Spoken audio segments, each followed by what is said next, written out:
Assalamualaikum warahmatullahi wabarakatuh.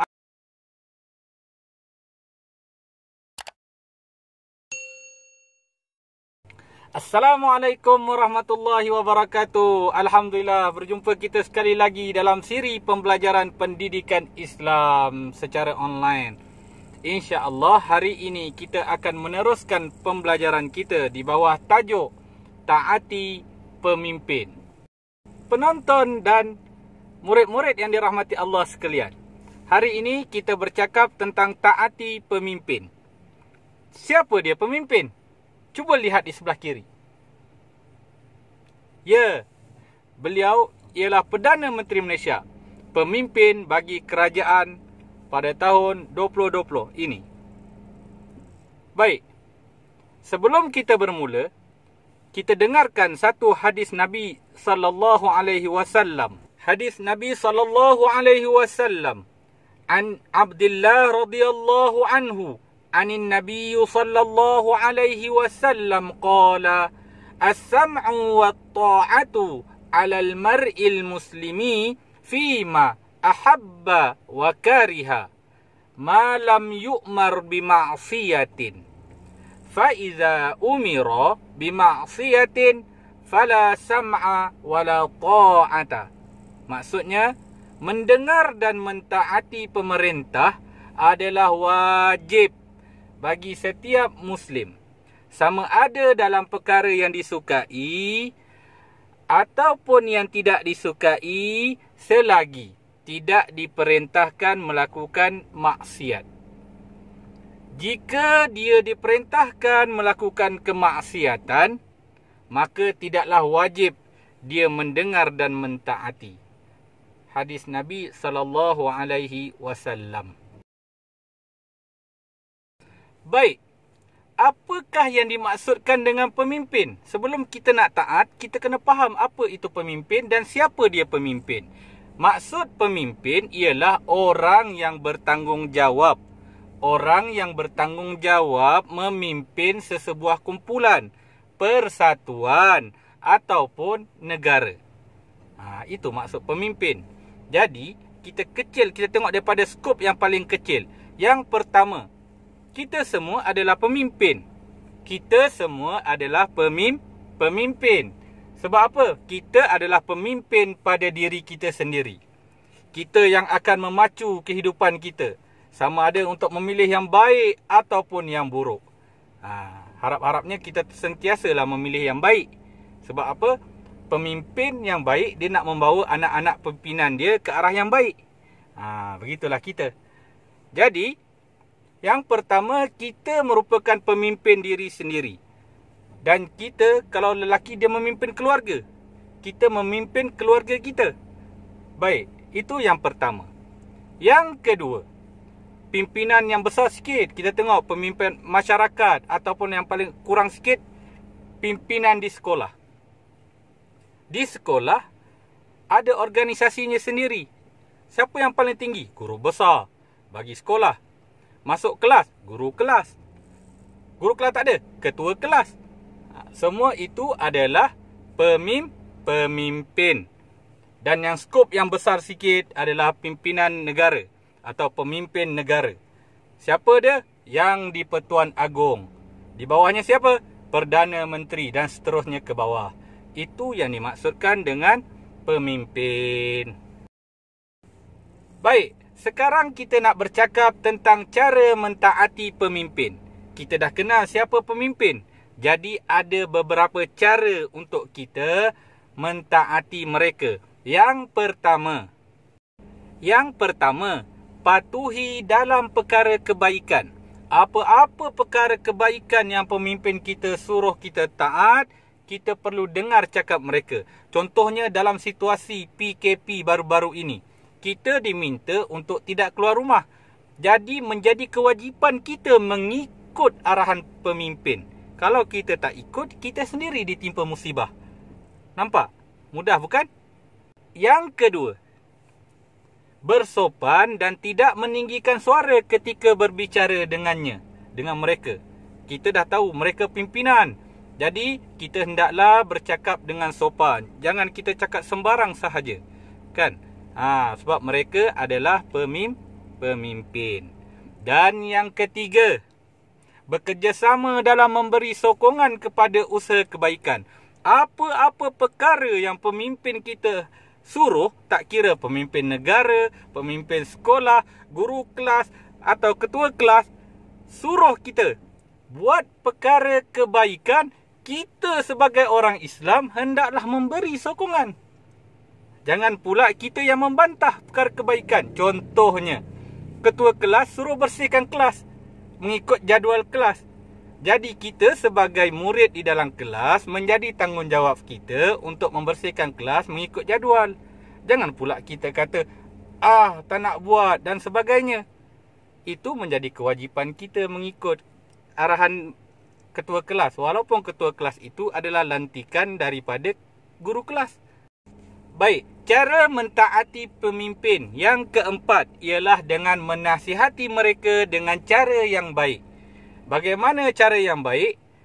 Kita tengok dulu cara yang tak baik. Kalau pemimpin ataupun ketua kita melakukan kesalahan, kita hanya marah sembarangan di mana-mana tempat yang kita suka. Itu adalah cara yang tidak baik. Cara yang betul, kita ikut saluran yang baik. Saluran yang disediakan. Kalau kita boleh bercakap, kita cakap terus. Kalau kita perlu hantar email, hantarlah email. Kalau perlu surat, hantarlah surat. Dan begitulah.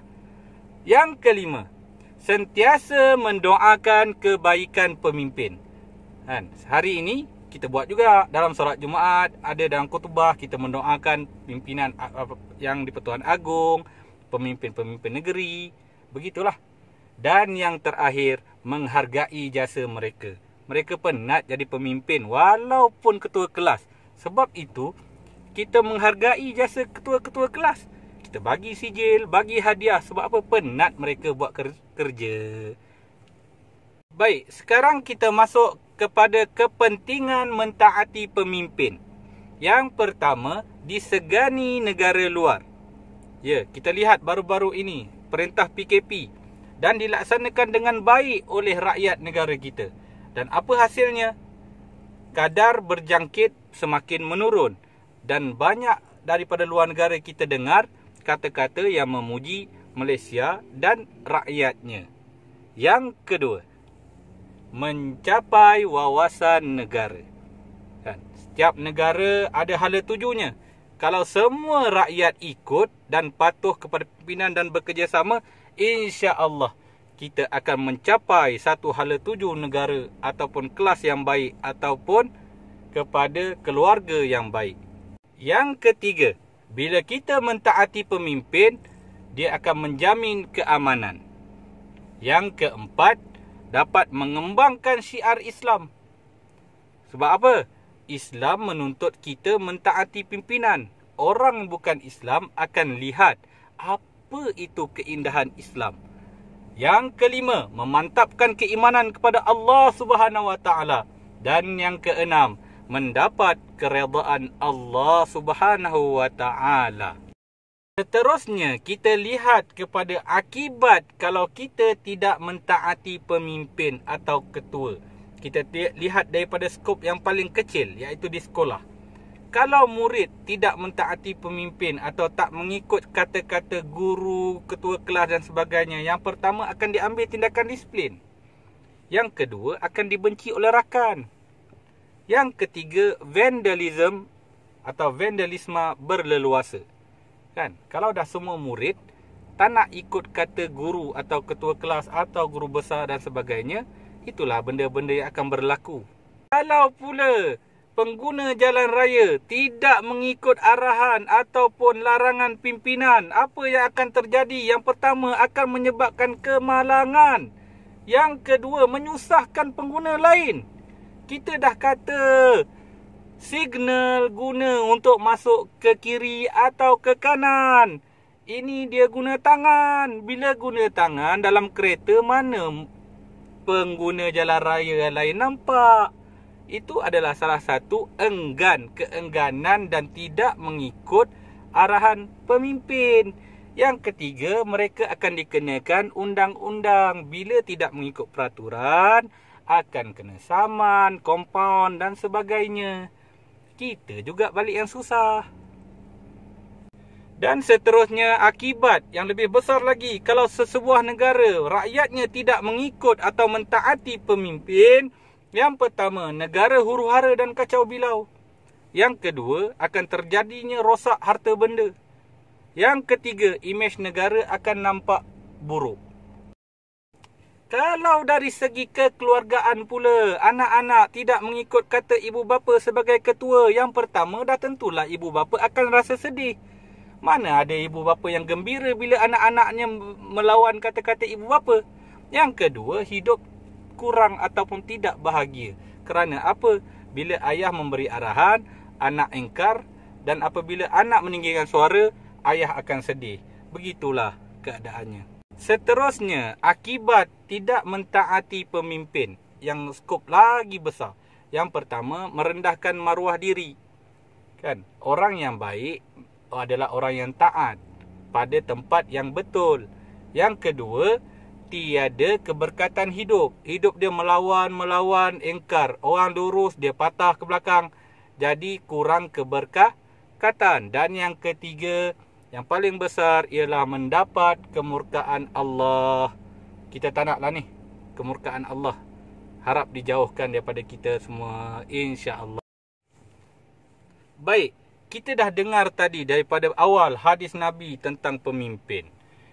Kemudian kita kenal siapa dia pemimpin. Yang ketiga, kita tahu cara mentaati pemimpin. Yang keempat, kita tahu akibat jika ingkar kepada pemimpin. Jadi nak dikatakan di sini bahawa Islam sangat menggalakkan organisasi. Islam menjaga struktur organisasi. Yang di bawah hormat orang di atas. Yang di atas ada lebih orang di atas. Yang di atas ada lagi sebenarnya orang yang lebih di atas. Dan paling di atas adalah yang maha besar, Allahu Akbar. Jadi saya akhiri dengan satu sabda Nabi SAW, kullukum ra'in wa kullukum mas'ulun an ra'iyatihi. Setiap kamu adalah pemimpin dan setiap kamu bertanggungjawab atas apa dipimpinnya ataupun atas apa pimpinannya. Itulah dia, pemimpin. Baik, sekian untuk hari ini perkongsian tentang taati pemimpin bagi subjek pendidikan Islam tahun 5. Walaupun dia untuk tahun 5, tetapi dia amat berguna untuk kita sebagai seorang Muslim. Assalamualaikum.